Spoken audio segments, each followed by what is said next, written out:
Assalamualaikum warahmatullahi wabarakatuh.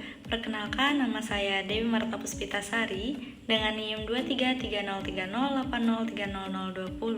Saya berasal dari Prodi Teknologi Laboratorium Medis, Fakultas Kedokteran Universitas Palangkaraya.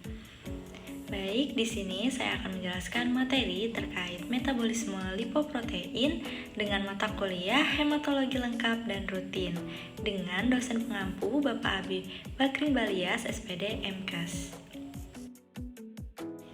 Baik, di sini akan saya jelaskan terlebih dahulu yaitu pada pendahuluan, di mana lipoprotein adalah struktur biokimia yang berisi protein dan lemak yang terikat pada protein yang memungkinkan lemak untuk bergerak melalui air pada bagian dalam dan di luar sel. Protein berfungsi untuk mengemulsi lipid atau jika tidak disebut molekul lemak. Banyak enzim, transporter, protein struktural, antigen, adenin, dan racun merupakan lipoprotein.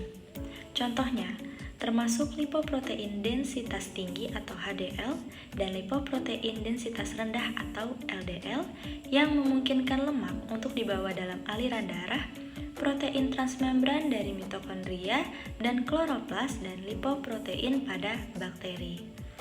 Pentingnya pemahaman tentang metabolisme lipoprotein untuk kesehatan kardiovaskular dan manajemen risiko penyakit terkait lipid.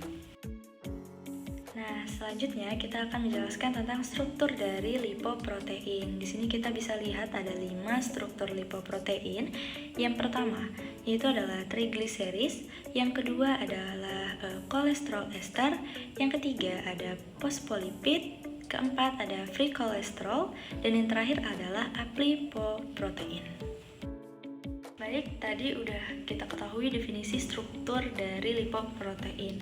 Tadi ada 5. Nah, di sini kita akan menjelaskan satu-satu yaitu definisi dari struktur lipoprotein tadi.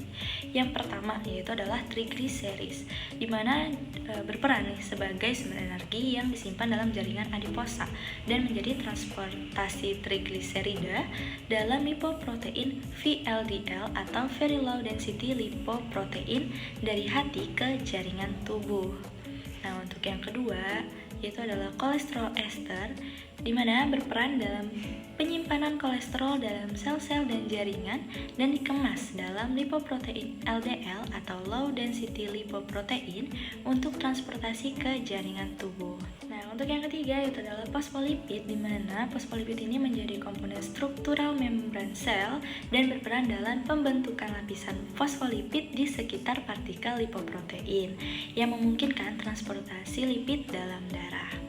Untuk yang keempat ada free cholesterol, di mana dapat berperan dalam sintesis hormon steroid dan transportasi kolesterol bebas dalam lipoprotein HDL atau high density lipoprotein dari jaringan tubuh ke hati untuk pengeluaran.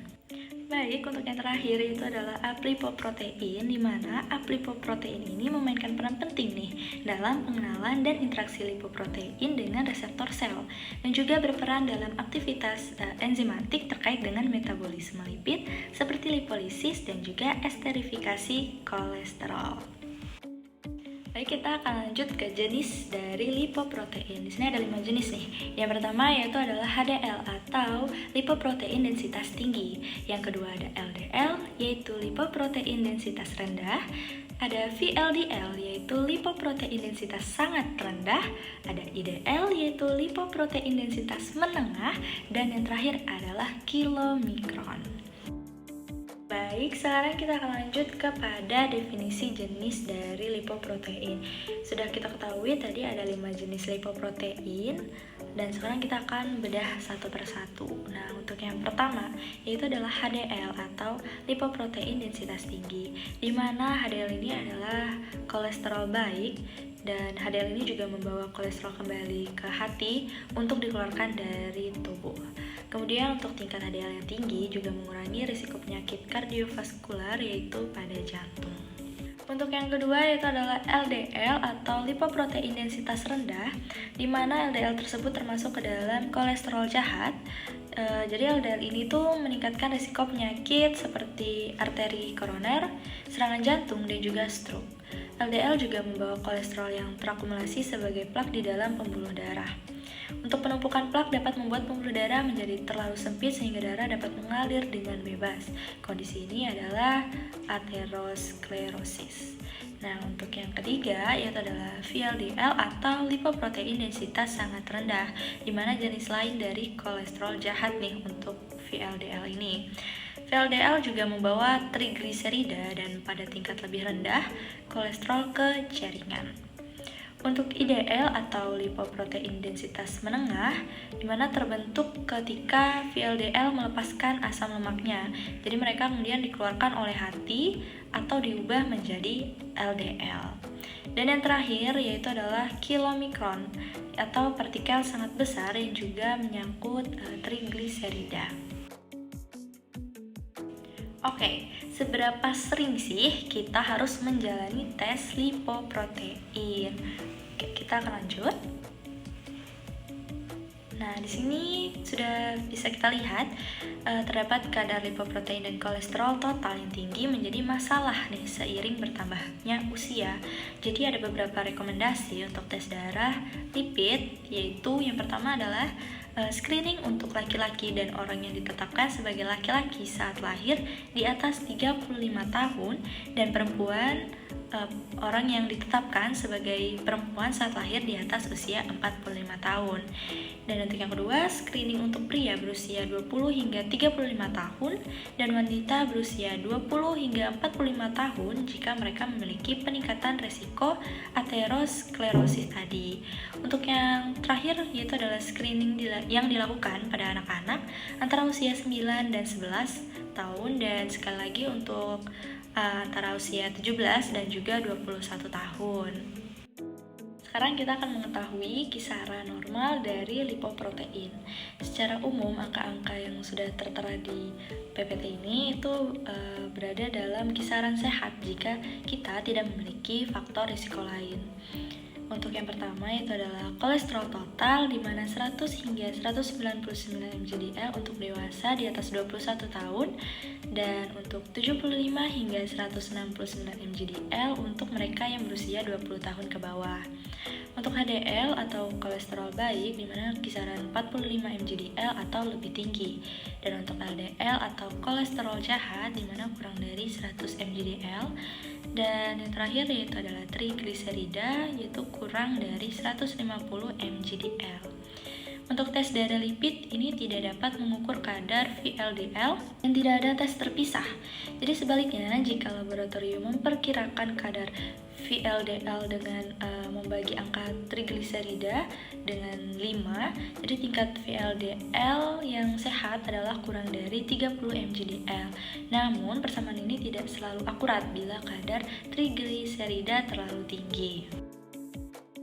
Sekarang kita akan membahas tentang langkah yang dapat diambil untuk meningkatkan jumlah dari lipoprotein. Jadi perubahan pola makan dan gaya hidup dapat menurunkan kolesterol jahat atau LDL tadi dan meningkatkan kolesterol baik yaitu HDL.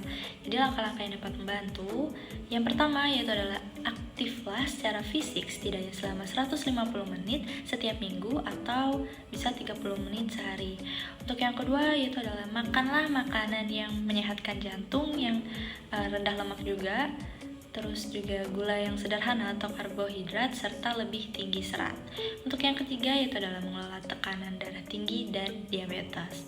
Yang keempat yaitu adalah tidur lebih banyak. Kelima yaitu adalah pertahankan berat badan yang sehat.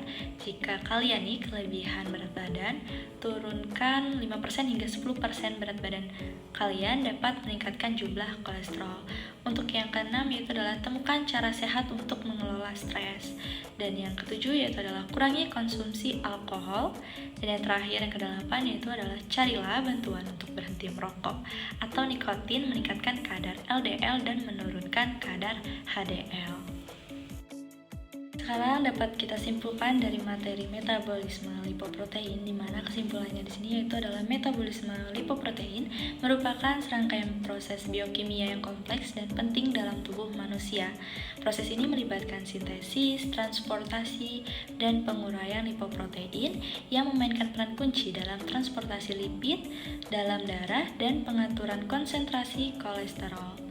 Pemahaman yang baik tentang metabolisme lipoprotein sangat penting untuk mencegah penyakit kardiovaskular dan manajemen risiko penyakit terkait lipid.